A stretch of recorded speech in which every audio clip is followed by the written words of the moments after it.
Oh, yeah. Hey, good morning, everybody. Welcome to the first edition of Noisy Basement Files, where we look back on some of my favorite media from years past and present.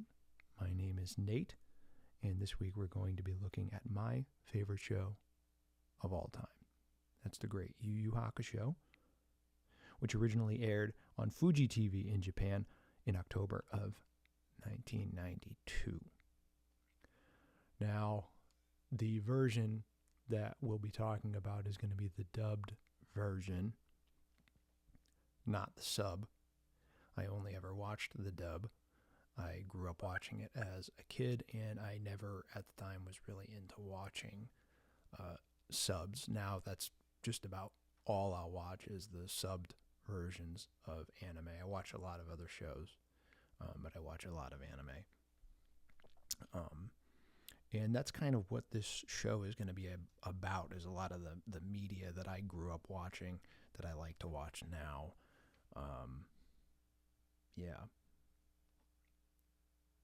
Anime,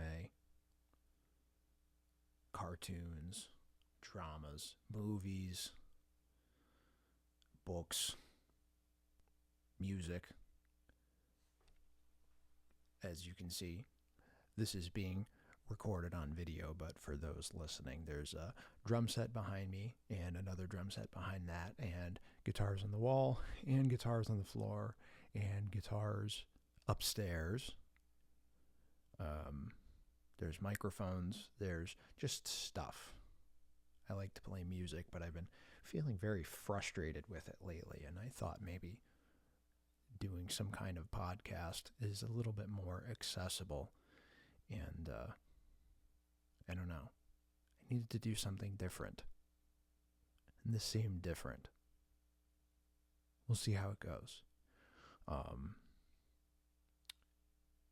Like I said, this is going to be about the dubbed version that was voiced by the English cast, directed by Justin Cook, who also did the voice of Yusuke. Also, along with him was Chris Sabat, Laura Bailey, Chuck Huber, John Bergmeyer, Sean Teague, Cynthia Krantz. And if you recognize any of these names and you've never seen the show, I'm assuming if you are listening to this, you've seen the show before, seeing that this is the first episode of a stupid podcast. If you recognize any of these names, it's because almost all of them were also on Dragon Ball Z, the American cast, not the Canadian one. Directed by Justin Cook, who also did Dende and Raditz from Dragon Ball Z. The show aired in Japan in 1992. That was the Japanese version, the subbed version, which I never watched the show with the subs. I've seen the show a whole bunch of times, and it's so good. It's like comfort food. I can go back to watch it, and it never gets old. I've watched it probably 10 times since I was probably 14, 15 the first time I watched it. I've noticed with older shows that I grew up watching the dub version of, I tried to go back with a couple of them and watch the subbed versions, and it's just not, it's too hard to get into. The shows that are on now, it's a lot easier to watch the sub versions because they're new. It's like once you have a first impression of something, it's really hard to break away from that. And I think that's probably why it's so hard to go back and watch those. I tried to watch Rurouni Kenshin, I tried to watch Dragon Ball Z. And I don't know if it's just because of the voice acting. Maybe there's some stuff that's better than others, but I just am having a lot of trouble getting into those. Anyway, so we're talking Yu Yu Hakusho today. The show, and I'm probably going to spoil the snot out of it, which I don't think is going to bother anybody because I'm assuming anybody listening to this has probably seen the show before. The show follows 14-year-old Yusuke Urameshi, who, in a fatal act of heroism, pushes a boy that he just met out of the way of an oncoming vehicle and gets killed. The story that follows is his act of redemption with the help of his friends and spirit world companions. The show is 4 seasons long. It's 112 episodes. The episodes are 20-25 minutes. It's very digestible. It's not like watching The Simpsons or Dragon Ball Z or Family Guy or South Park or one of these shows with hundreds of episodes. It's a little longer. It's a commitment, but there's a lot of shows that are probably around that length. I mean, 4 seasons, that's not really that big of a deal. A lot of the seasons, they have a lot of episodes. Season 2 has 40 episodes, 40-ish. But yeah, so Yusuke dies and is immediately transported above himself, very confused, and meets Botan, who is his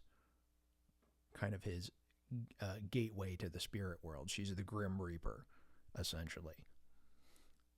Very silly dialogue follows because Yusuke is a 14-year-old boy, and Botan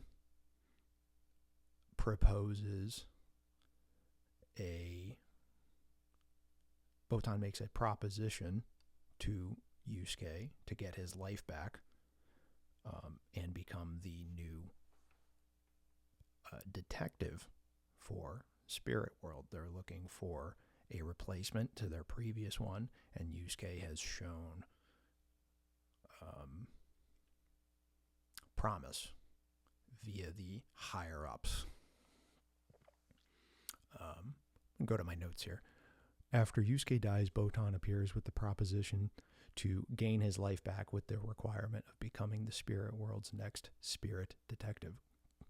Koenma, prince of the spirit world, is in charge of seeing Yusuke through the task. After ultimately gaining his life back through the help of his friends, he proceeds to take on cases from Koenma and Spirit World HQ to catch the bad guys. I wrote Bass guys. Cases include Beasts of Maze Castle, finding Rando at Gankai's tournament, and fighting the Toguro brothers. This is just in season 1.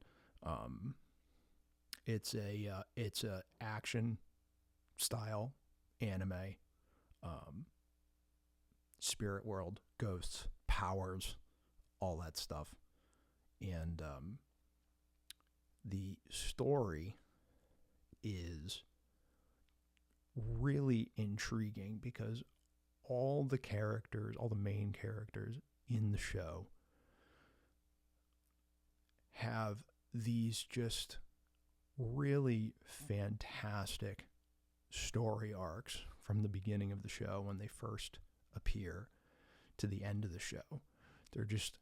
They're the same people, but they're all very, very different. They change and a lot of it has to do with dealing with Yusuke, seeing how he is,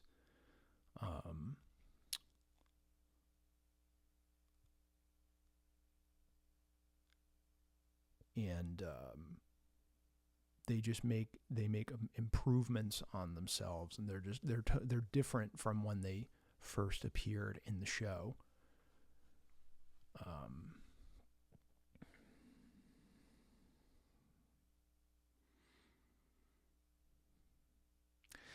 Anyway,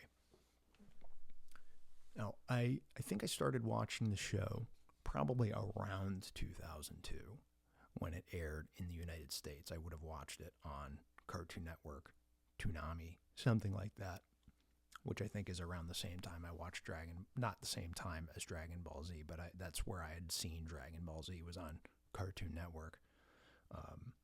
And if I remember correctly, I believe the first episode I saw was It would have been in season 1.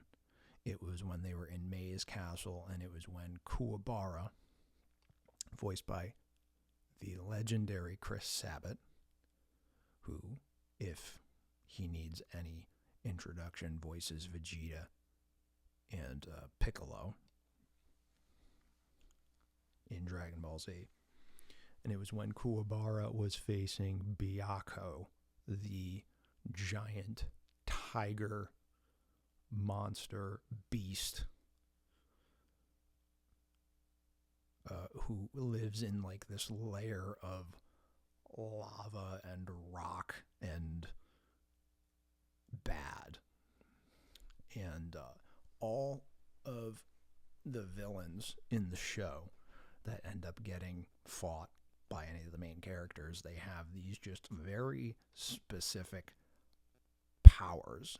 Some of them are more powerful than others, obviously, and as most anime goes, as the story progresses, they fight more and more powerful villains. Byakko's power is that he can take in energy via the person that he's fighting and grows in size and power. And I remember seeing the show, and it was, after watching Dragon Ball Z, which is just the most unrealistic thing. It's just about the most people flying and, this and that. Somehow this show, even with the beasts and monsters and realms and all this, just seemed more realistic. As ridiculous as that sounds. That was the one thing I got from this show, is that it just seemed more realistic as far as the powers and stuff. And that's your, stupid 13-year-old brain at work. I'm going to take a sip of water here.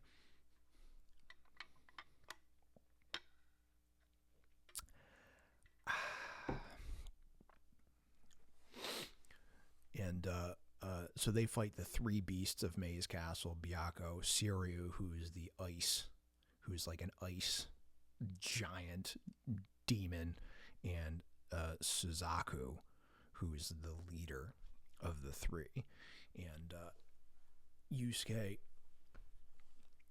and his companions, Kuwabara, Hiei, voiced by Chuck Huber, and Kurama, voiced by John Bergmeyer.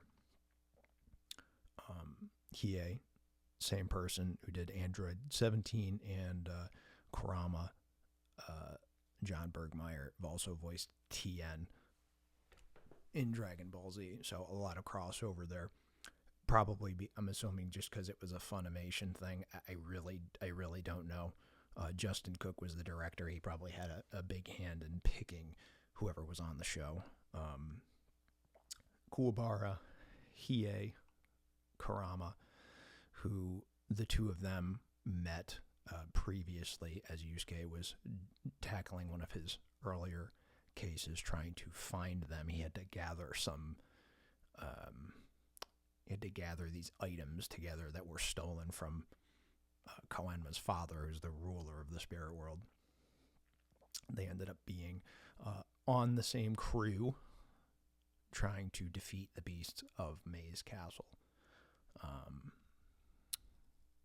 And the banter between these four characters is really,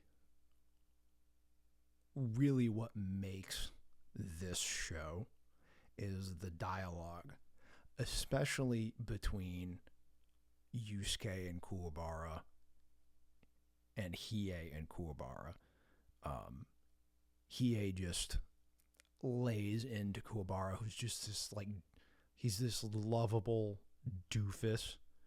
He was like a bad kid, and he's honorable, and he loves his friends and his sister, and the dialogue between these four characters is just absolutely hilarious. I don't know how different it is from the Japanese version, the subbed version, or how much liberty the cast of the English version had when doing the voiceovers for this.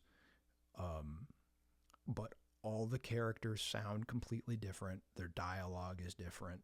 Hiei's just this shifty little, this little guy, and he's got like a, this badass sword, and he's super fast. And then there's Kurama, who's really smart, probably the smartest person in the show, knows like everything about everything, but he's also like low key, ruthless, and will do anything to win. And then Kuwabara's like this loud, big, tough guy. He's got like the 50s style, curled hair, and he's just like loud and annoying, but he has your back, and he loves his friends, and he does not like Hiei at all, and Hiei does not like him, and it makes for really, really great dialogue. The other cases in season 1 include finding Rando at Genkai's tournament. Rando, if I remember correctly, I didn't look this up, but he was trying. The whole point of the tournament was to learn from Genkai, was to get her power. Basically, she's like this all, seeing old sage style martial artist who is legendary in the spirit world and the living world for martial arts and powers and stuff like this, and she's getting older and wants to pass on her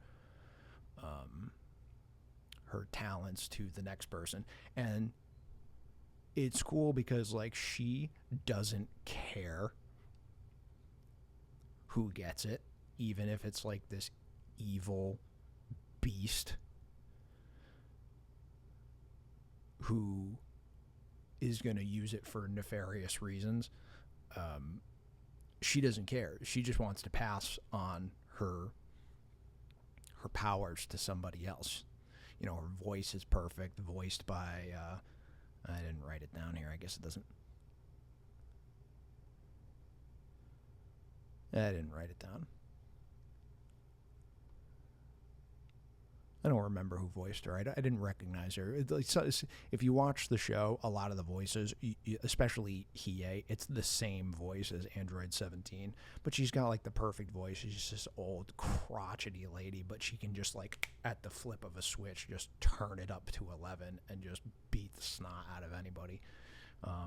Here's what I got for season 2 here. What follows is the Dark Tournament reappearance by the Toguro brothers, who also came in season 1.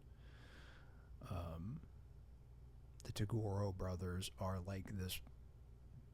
They're these demon mob brothers that can be hired for a price to basically do anything. There's the Elder Toguro, who's this little kind of demon who can like stretch and change into different shapes and knives and swords and this and that, and the younger Toguro, who's this giant basically, who wears this like long cloak and no shirt, and he's all like ripped, and he's got the sunglasses on and stuff like that, and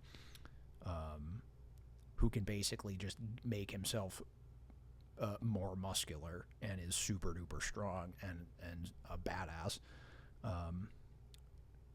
They invite Yusuke and the others to the Dark Tournament, where they are trying to basically just figure out who the strongest group of people is. Here's what I got for season 2. What follows is the Dark Tournament. This is the longest story arc in the show at around 40 episodes, but it's the best part of the show. I believe it's the best part of the show. Other people may like the first season, third season, fourth season. They're different stories altogether. This story arc here is legendary throughout cartoons and anime. It's very long. It's 40 episodes. It's like a show in itself. You could almost just watch this. I would recommend watching the whole show. But you could almost just watch this. Not that the rest of the show is bad, but this is hard to beat. It's a bracketed style tournament where winning teams move on to the next round in what often are fights to the death. The team remaining is granted wishes. For all the team members, we meet villains, both grand and meek, and some even befriend Yusuke and team to make appearances later in the show. So there's, it ends up being, they end up fighting in, I don't know, it's 7 or 8 rounds or something like that. And all the teams are completely different. They all have kind of like themed powers. Some of them have like items. Some of them are elemental. Some of them are, I can't exactly remember. And of course, they end up fighting the Togoro brothers team, which includes the two Horo brothers, and then there was, I think it was Bowie, who was like the guy with the mask, and who else is in there? It was like the guy with the long black hair. I can't remember his name. The guy with the long black hair, he had like a mask on his face. I can't remember his name. Anyway, he basically can like touch you and you explode. So there's that.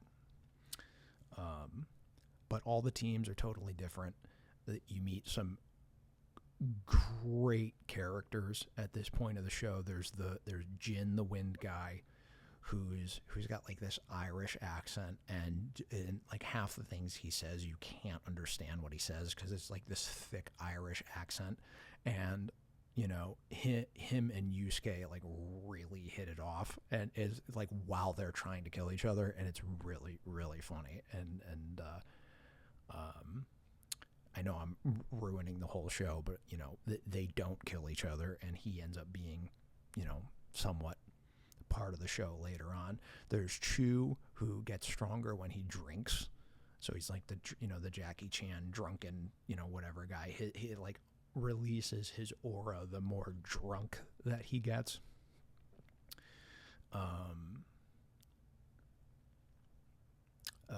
Genkai is part of the team. They don't know that until they realize that it's actually Genkai masked as like a younger version of Genkai.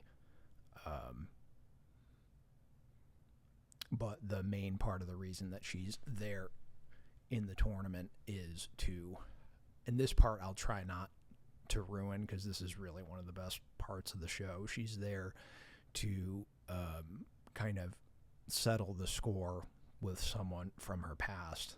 I won't say who it is. And it's definitely one of the best parts of the story of the show. Yeah, I guess I won't say any more about that. The tournament ends. A lot of things happen, and people die. People don't die. People die and then come back.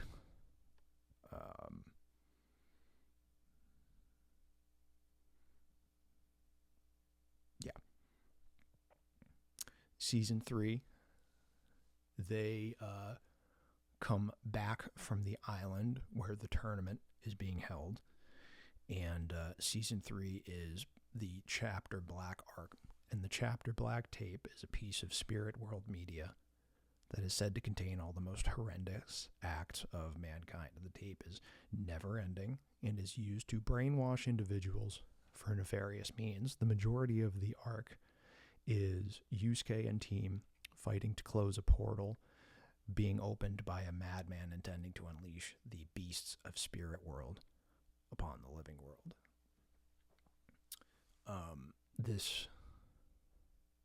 This season was maybe 30 episodes or something like that, and it takes place pretty much exclusively in the city that they're in. They have to track down these people that are trying to open up the portal between living world and spirit world to let the beasts out.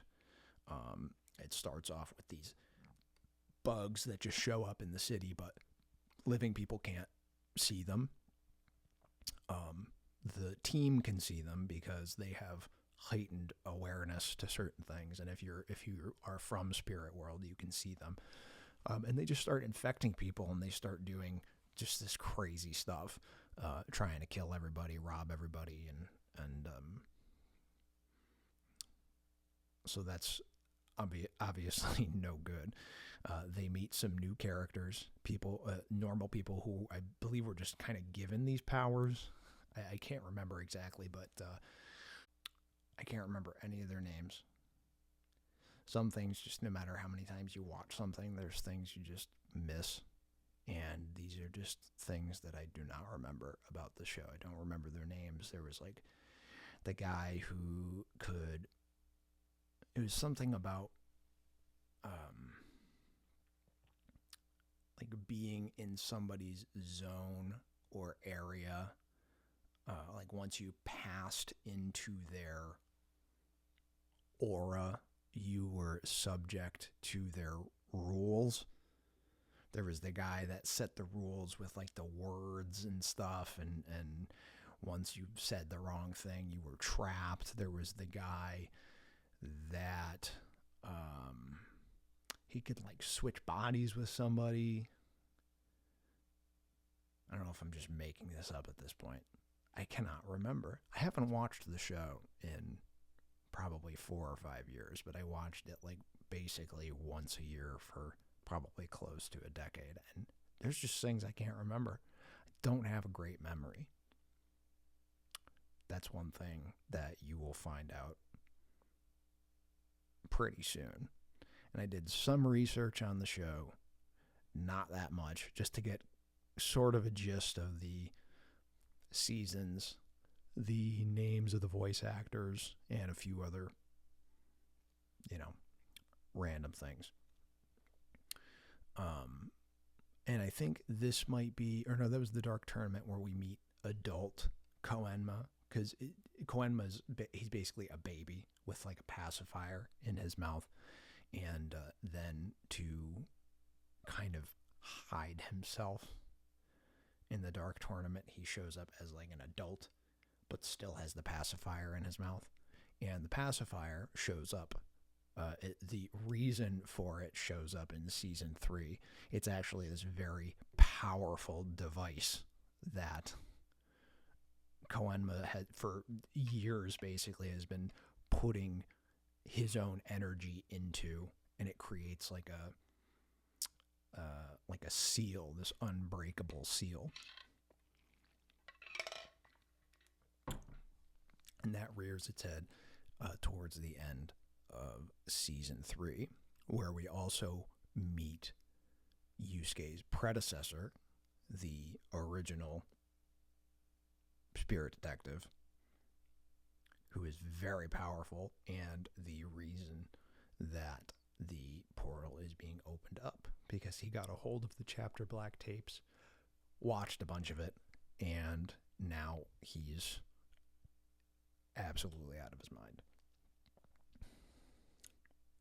Season 3, which I guess would probably be the shortest season. It's like 20 episodes. Yusuke goes back to the spirit world to meet a relative, and there's a tournament to crown, I guess, what would be the next ruler of spirit world, king, something like that.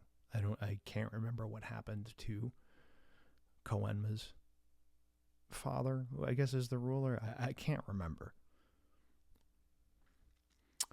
But there's more fights, more powers. People gain new powers. We meet the 3, whatever you want to call them. They're like the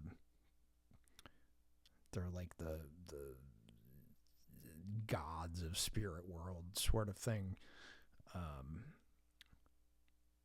And Yusuke gains new powers. There's things about him that we don't know that we find out. It's just about the dumbest sentence anyone has ever said. There's things we don't know that we find out. Okay. And I won't ruin the ending of the show. I've already ruined enough. Not that anybody who's watching this hasn't seen it. My overall thoughts of the show are that it's digestible in size, but the scale still feels grand. There's so many great characters, great dialogue, great interactions between the characters. Like I wanted to be friends with all of them. I wanted to meet all of them. And there's, I guess, within the last couple of years, they've released OVAs of Yu Yu Hakusho. I don't think it has anything to do with a reboot. They just did it to, celebrate the anniversary. I have not watched them yet. I do plan on watching it now.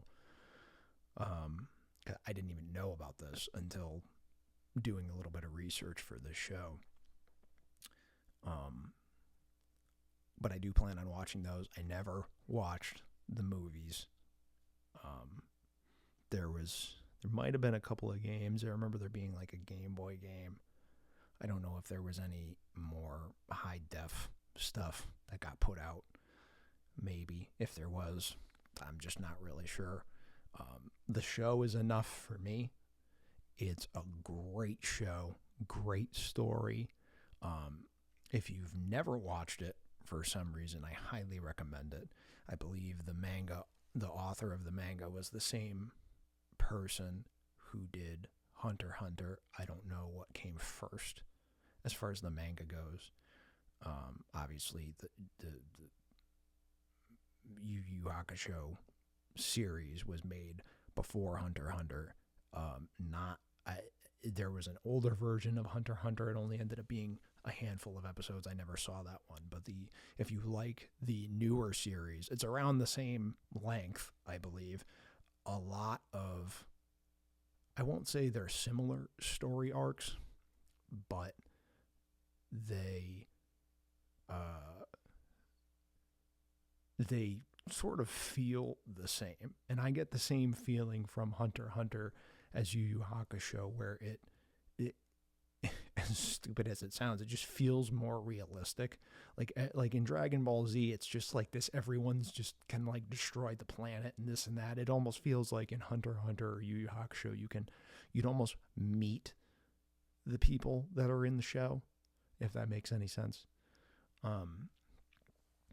But I guess that's probably all I have to say about Yu Yu Hakusho. It's my favorite show, usually. Maybe on a certain day it could change if I'm feeling a certain way. I think everybody has those feelings about certain things. My favorite album could change from day to day. My favorite movie could change from day to day. My favorite book, video game, stuff like that. But this show, I don't know how this is going to be. I don't know what we're going to do. I've never done anything like this before.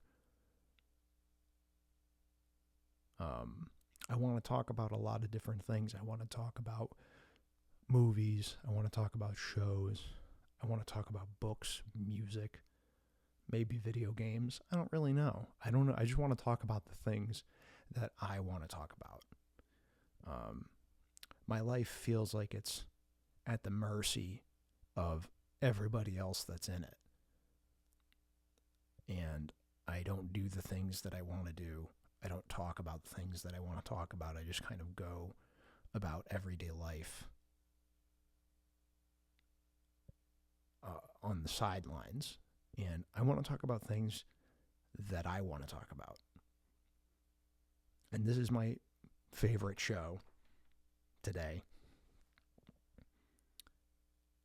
And I like it. I want to talk about it. I want to remember it. I'm sure I'll watch it again at some point. I don't know what we're going to do next time. Next week, via the magic of internet and editing.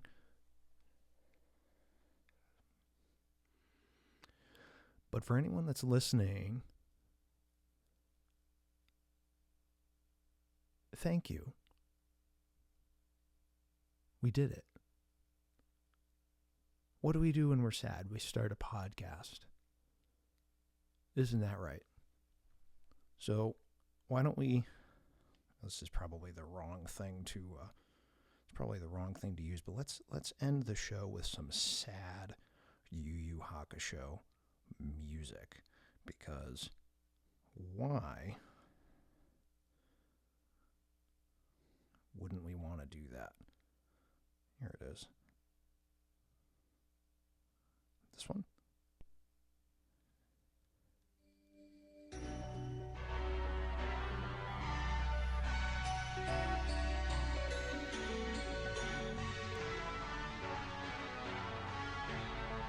Thanks everyone for listening. This has been the Noisy Basement Files. Next time I welcome you to my noisy basement, we'll probably be talking about something completely different. Movie, book, video game, music. I have a lot of interests